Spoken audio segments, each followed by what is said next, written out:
nom est Noël Vaniquette. Je suis au monde le 24 décembre 1933. Et dans un beau petit village qui s'appelle La Minerve.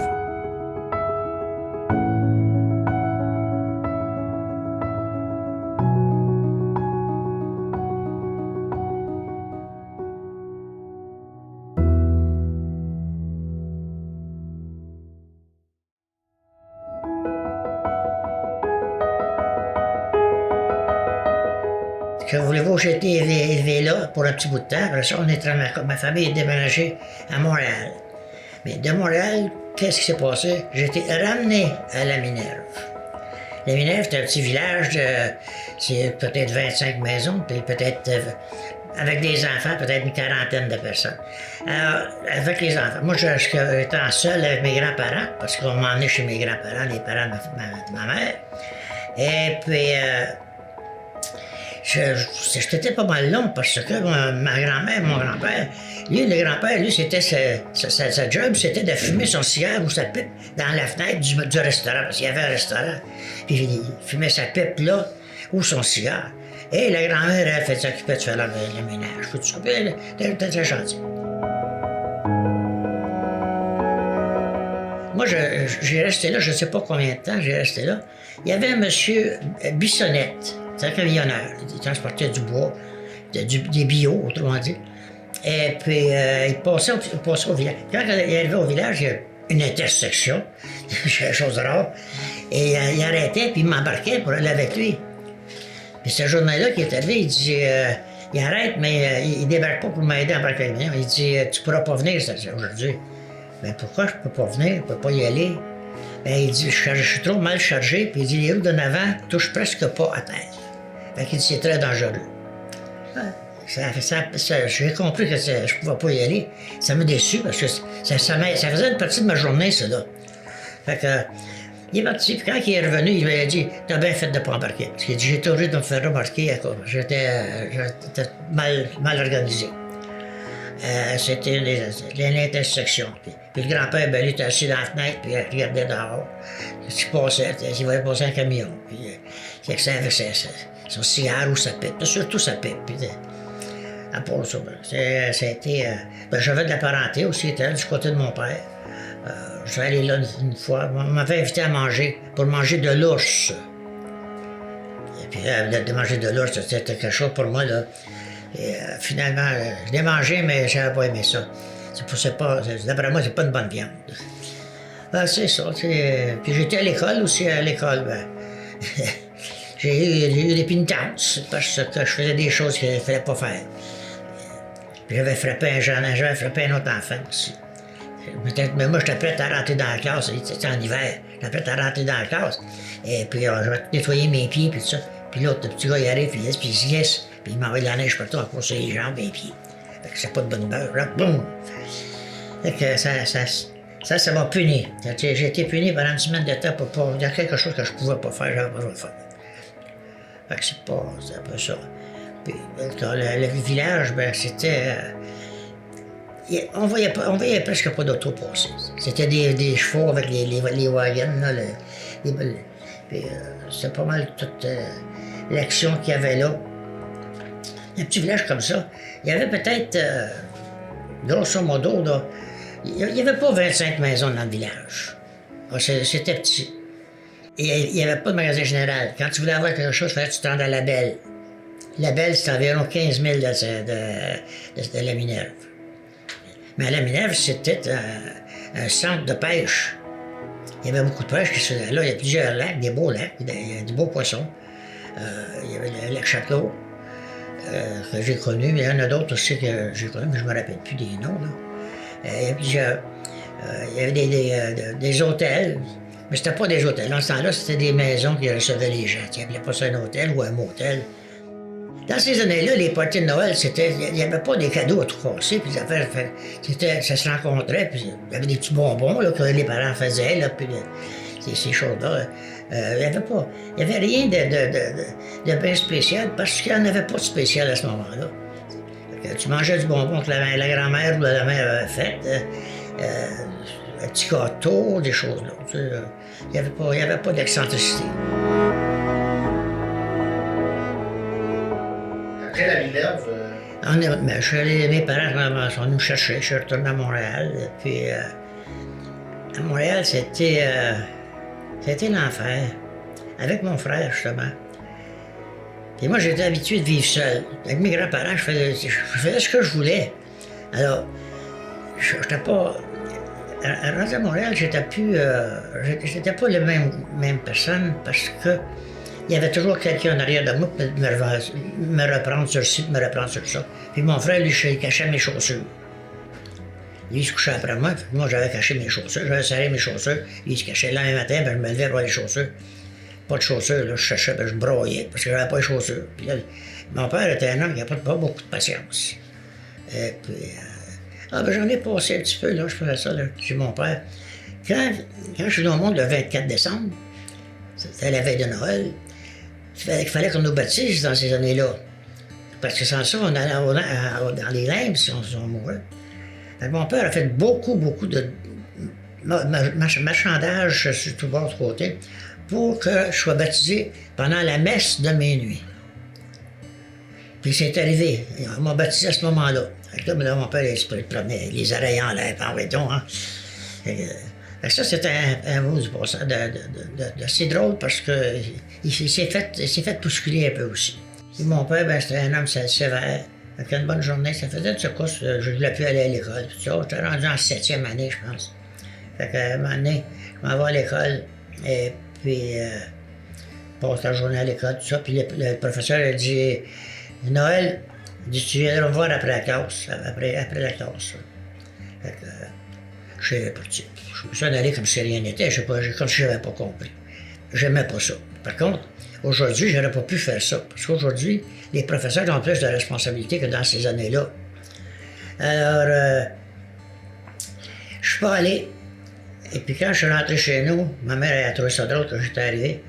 Fait que, ce qui arrive, je dis, je ne vais plus à l'école. Quand mon père est rentré, ma mère a dit, mon père a dit, Philippe, Noël, tu peux aller à l'école. Tu peux travailler. Ça, c'était la façon qu'on me traitait. C'était des beaux mots pour t'attacher. Donc, à partir de là, j'ai commencé à travailler, puis travailler ici, travailler là. Puis, je faisais mon possible où il faut aller. Puis j'étais jamais chez nous. En dehors de ça, je n'étais jamais chez nous. Ils ne me demandaient pas aux autres non plus où j'allais, où je venais. C'est dérangeant. J'ai pas mal fait ma vie seul. C'est moi qui faisais les affaires que je voulais et que j'aimais. Parce qu'il d'abord, il ne s'intéressait pas à ce que je faisais. Alors, c'était pas rien bien intéressant pour moi. Alors, probablement qu'à ce moment-là, j'ai dit, bon, ben, écoute, si je pourrais être seul, je vais continuer à être seul. Fait que je faisais mes affaires tout seul. Ça dérangeait un peu, mais il n'y a pas personne, ça dérangeait. Bon, je ne sais pas si ça dérangeait. Il y avait toujours... J'avais toujours ma situation à moi que je gérais, puis il n'y a pas personne qui devait se mettre son nez dans mes affaires, puis suggérer rien, conseiller rien, puis je faisais mes affaires tranquilles. Fait que c'est pas mal ça. Dans les jours à Montréal. À Montréal, on a déménagé plusieurs fois. La dernière maison qu'on a eue, c'est le père qui l'avait bâti, ben lui, il l'avait fait bâtir. Et puis encore là, c'était encore un problème là aussi, un problème d'adaptation.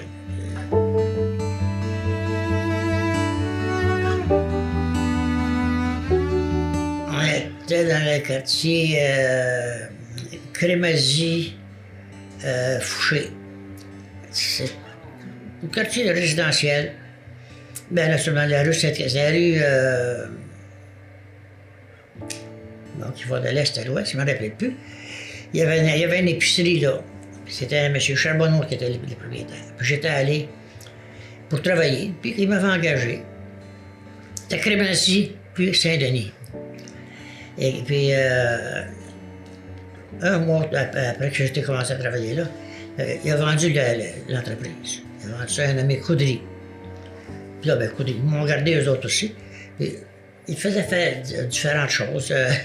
il y avait le boucher qui était là, hein, M. Fournier. Très gentil, le monsieur. C'est lui qui était le boucher. Tout touchait la viande, il s'appelait viande et il touchait. Mais il y en a fait qu'il n'aimait pas faire, puis il faisait faire que je n'aimais pas faire moi non plus.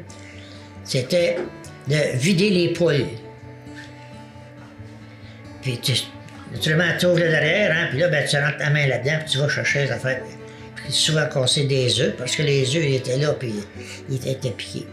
Là, je tremblais pas de rage, mais de dégâts, de dégoût. Et puis, ça a duré une bonne secousse. Il faisait faire des livraisons d'épicerie. Puis, il m'emmenait avec lui pour aller à l'épicerie chercher les commandes. Puis l'épicier, le propriétaire, il fait faire autre chose. Il fait passer mettre de l'ordre dans les bouteilles vides, par exemple, pour les serveurs de boissons gazeuses. Fait balayer, par exemple, là, ça fait bien longtemps que ça n'a pas été fait. Il a travaillé le sous-sol, puis il va faire un ménage là-dedans, là. Mais à part ça, il travaillait à une cordonnerie, puis cirer des bottines. Ça, dans ce temps-là, on restait sur le Saint-Hubert. On avait déménagé là, oui. Il y avait un chevalier. J'allais là. Il réparait des chaussures, puis là, il fallait les cirer avant de les livrer. Il faisait cirer les chaussures. Il travaillait pour presque rien. À part ça, faites de livraison. Faites livraison du journal. C'est tous les jours, tous les après-midi. Aller porter des journaux, de passer sur la rue de la Jeunesse, puis revenir sur la rue Berry.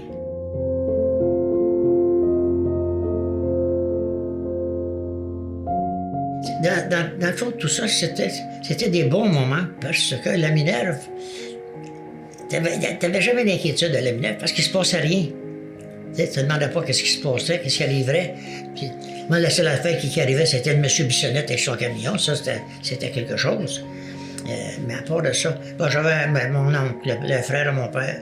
Lui, il faisait le courrier. La belle de Minerve. Il faisait les courriers. J'ai dit, t'as une chose pour la Minerve avec peut-être 25 maisons dans le village. C'était un bon monsieur, c'était bien gentil.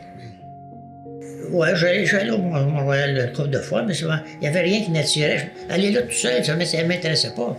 Tu sais, si tu allé là en groupe, ben, au moins, tu es capable de parler avec la personne, puis elle te donne la chance. En même temps, les personnes avec qui tu es vont te montrer quelque chose que tu ne vois pas, tu vas regarder, puis ça. C'est pas un endroit pour un jeune de mon âge qui cherche à jouer. Je cherchais surtout à jouer. Je ne cherchais pas des responsabilités, je cherchais à jouer. On jouait avec une balle de tennis dans la rue. T'as 2 ou 3 petits gars, là, on jouait ça, là, les coups de pied sur la balle. Puis, on n'avait pas de jouets officiels, on n'avait pas de jouets, on n'avait pas d'argent.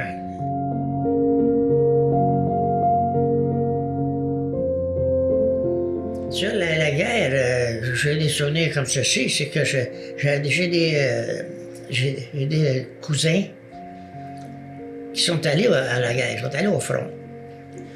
J'en ai un qui était aviateur, lui il avait l'avion, mais c'était pas actif comme aux États-Unis. Les États-Unis, c'est eux autres qui avaient fait partie de la guerre. Alors il y avait plus de personnel, plus de machinerie, plus de tout ce que tu veux. Tandis que nous autres, à Montréal, on n'avait pas grand-chose. Au Québec, on n'avait pas grand-chose. On n'était pas une province qui pouvait se battre avec les autres provinces ou avec les États-Unis, comme dans le temps, comme aujourd'hui. Alors, c'était bien, parce qu'on n'a pas trop d'inquiétude. Je sais que ma tante, qui son garçon, était allé au front. Mais il était allé au front. Il était allé à la guerre, il n'est pas allé au front. Il était allé à la guerre, il était en service. Puis l'autre, il y avait l'avion. Il servait pour déplacer les gens qui pouvaient être blessés ou quelque chose comme ça. En avion, il y avait l'avion, puis c'était pas un DC-9, là. il déplaçait les gens, il allait les venir à l'hôpital, pas à l'hôpital direct, mais il avait une place pour atterrir, puis il allait les chercher. Ils n'ont pas eu vraiment d'inquiétude de savoir qu'ils pourraient se faire tuer ou quelque chose comme ça. Ils n'étaient pas, comme je disais, ils n'étaient pas au front. Alors, il n'y a pas d'inquiétude trop.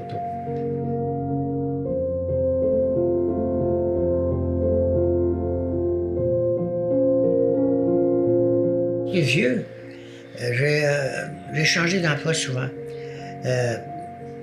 Après un certain temps, j'étais gazé. Là, ça me prenait quelque chose de nouveau. Là, je lâchais ce job-là, puis je partais de trouver un autre. J'ai débattu comme ça. J'ai voyagé pas mal, localement. J'ai travaillé avec une compagnie. J'ai travaillé à Chibougamau, Chapet.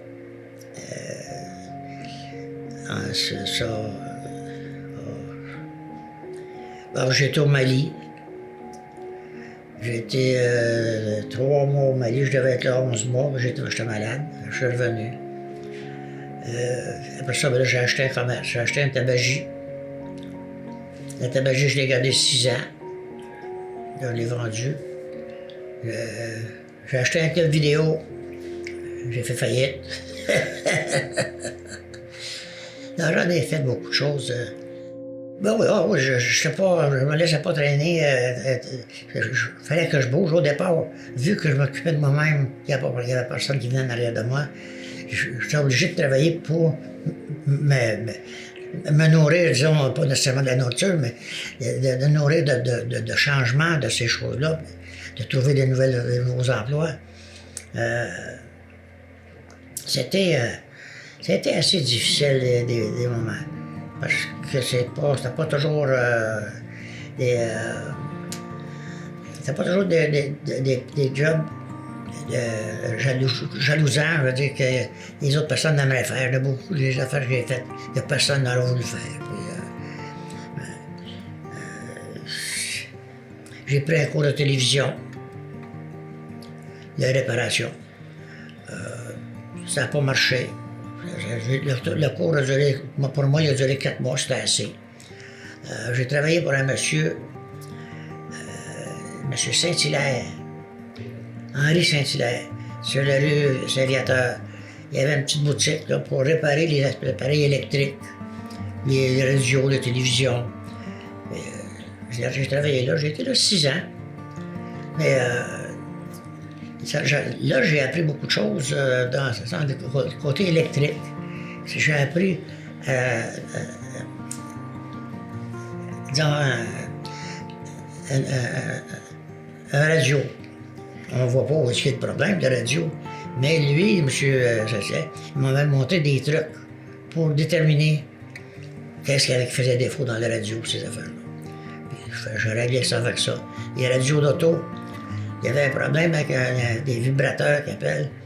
Puis il fallait les enlever, les radios, dans l'auto pour changer de vibrateur. Ça, c'était l'ouvrage. Je le faisais. Ça a duré 6 ans. En dernier, le monsieur, il était pas bien, il était malade, je pense. Il venait plus, j'étais tout seul dans sa boutique. Puis je faisais ce que je voulais, là, les réparations des choses.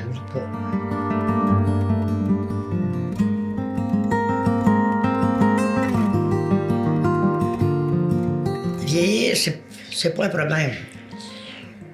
Le problème, c'est... Aujourd'hui, le problème, c'est la santé. Tu n'es pas capable d'avoir de médecin. Tu es obligé de vivre avec tes maux. Puis ça, j'en ai beaucoup. Mais quand même, j'essaierai de forcer qui que ce soit pour me faire avoir du service médical. Il n'aurait pas. Parce qu'il n'y a pas personne qui va s'impliquer là-dedans d'avoir le service. Les ministres de la Santé sont surchargés, puis il y a beaucoup de M qui se promènent là-dedans. Des mots, on peut en avoir jusqu'à vitam aeternam. J'ai été opéré en 2009. J'ai été opéré pour un cancer d'œsophage. Là, on m'a enlevé l'œsophage. Avec le médecin, le supposément chirurgien, qui a fait le job, autrement dit, c'était pas son domaine, pas ça. Parce que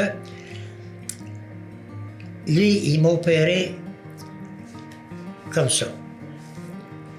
Puis là, ça a duré, c'était très difficile, très difficile. C'était toujours la vomissure, le reflux gastrique, puis tout ce que vous voulez. À un moment donné, j'étais à l'hôpital, on essayait ils appelaient ça des endoprothèses. On essayait des endoprothèses pour corriger le mal qu'il y avait là. Ça n'a pas marché. Finalement, j'ai été réopéré. J'ai été réopéré à l'hôpital général au lieu de à Saint-Luc, parce que c'est à Saint-Luc que j'ai été opéré la première fois. À l'hôpital général, d'abord, à ce moment-là, j'étais hospitalisé à Le Gardeur à Terrebonne, parce que je restais à Terrebonne. Et puis, les essais d'endoprothèse, ça n'avait pas marché là non plus. Alors, le docteur Bélanger, une dame Bélanger, elle est venue me voir, elle m'a demandé si j'accepterais de faire transférer dans un autre hôpital. Donc là, j'ai demandé si le docteur qui me servait à Le Gardeur était d'accord. Elle a dit oui. Alors, elle m'a transféré à l'hôpital général. À l'hôpital général, le docteur Ferré. La première chose qu'il m'a demandé, il m'a dit bonjour, il s'est présenté et il dit à quelle place qu'on vous opérer? Ben, je dis là. Il dit c'est pas là qu'on opère, il dit c'est là. Fait que ça arrange bien des affaires. Hein? Fait que lui, il a travaillé autant comme autant pour essayer de trouver un moyen de passer tout ça. Parce que l'original, le médecin, le chirurgien, il a fait une fistule dans la trachée. Fait que quand je mangeais, je buvais, ça s'en allait un peu partout, excepté où ça devait aller. Alors, il m'a expliqué ça. Ben, il dit, là, pourquoi on en est là? Il y a une chose qui reste à faire. Il dit, on va vous opérer, on va changer le pectoral, on va changer de place, on va le remplacer pour qu'il bloque les fistules. C'est ça qui a été fait. Là, à ce moment-là, ma vie s'est améliorée un petit peu. Mais ma vie était fuckée à partir de ce moment-là. Et puis, à un moment donné, elle faisait 3 ans, là, ma blonde que j'avais à ce moment-là, elle dit tu devrais être capable d'avoir un lit d'hôpital, toi. Elle dit, mais ce qui est arrangé là, elle dit, je suis supposé te donner un lit d'hôpital. Comme de fait. Le vendredi, c'était le dernier vendredi que j'avais un rendez-vous avec elle. Je lui demande ça. Elle ne savait pas trop quoi dire, mais il y avait une infirmière qui était là. Elle a compris la question. Elle est partie, puis elle a téléphoné. Et elle est revenue 2 minutes après. Elle dit, j'allais en avoir un lit, M. Vecchiette. Le lundi, on m'appelle. Demain matin, à 9h, le lit va être rentré chez vous.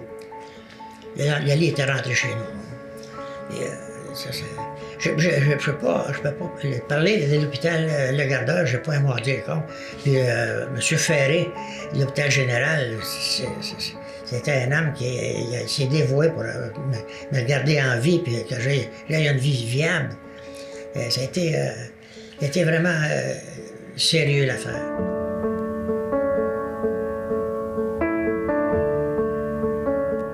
Ça fait 2 ans et demi que je suis ici. Là. Ça m'a pris du temps à m'adapter au départ.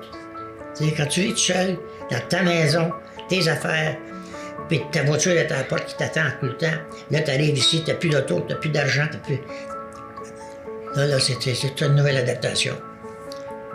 Puis après 4 mois, j'ai rencontré une femme.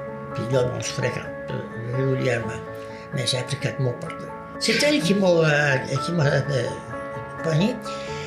On jouait aux cartes. Les 4 mois, après 4 mois, je faisais rien. Là. Je restais dans mon appartement. C'est le courrier, mon appartement, je ne sortais pas. Une bonne journée, je vois dans l'ascenseur, il y avait, c'était marqué qu'il cherchait des joueurs de cartes. Bon, je vais aller voir ça. Le mercredi soir, je m'en vais en bas. Et puis les femmes se préparaient pour jouer. Je jouais au 31. Moi, le 31, j'avais joué, mais je ne me rappelais pas. En tout cas, là, on dit, on va vous montrer. Et pendant ce temps-là, on s'appelait, on disait monsieur, puis c'était vous. Puis elle dit, on arrête tout ça, les messieurs, là? Ben, certainement, voyons donc. Fait qu'on continue à jouer aux cartes. Elle dit, on arrête tout ça, les vous, là, on vit ensemble ici, là, on peut se dire dessus. Ben oui, ça a commencé comme ça. Fait que là, je me suis arrangé, quand on a fini de jouer aux cartes, je me suis arrangé pour être à côté d'elle, pour lui demander son numéro de téléphone. Fait que ça l'a donné comme ça. J'ai dit, puis là, je l'ai invité à venir souper avec moi. Puis moi, je ne fais pas à manger. Mais il y a un mec que je fais, qui c'est assez bon. Fait que, elle était venue souper avec moi. Mais elle était gênée. Là, elle a soupé. Après, elle a soupé, elle est partie tout de suite, on est chez eux. Elle était gênée. Fait qu'à partir de ce temps-là, ça s'est amélioré. Puis aujourd'hui, ben, on se fréquente tous les jours. On va jouer aux cartes, on ne s'assied pas à côté de l'autre, parce que certains jeux, on ne peut pas s'asseoir à côté de l'autre. Mais à part ça, on va faire l'épicerie ensemble. Moi, je suis à pied, puis elle a une voiture. Fait qu'on va faire l'épicerie, on va faire des commissions. Elle va me demander tu as-tu des choses à aller? Veux-tu aller quelque part? Tu vas à la caisse populaire? Non, je n'ai pas besoin de rien. Puis quand je veux quelque chose, je dis ben oui, j'aimerais avoir ci, j'aimerais avoir ça. Et là, très gentil, très, très gentil. C'est à l'époque que ça me donne un envie de vie, plus que si j'étais resté seul. Alors là, ben, je sais qu'il y a quelqu'un avec qui je peux m'accoter. Tu sais, m'accoter dans ce sens que j'ai des problèmes, je vais y parler à elle, tout ça.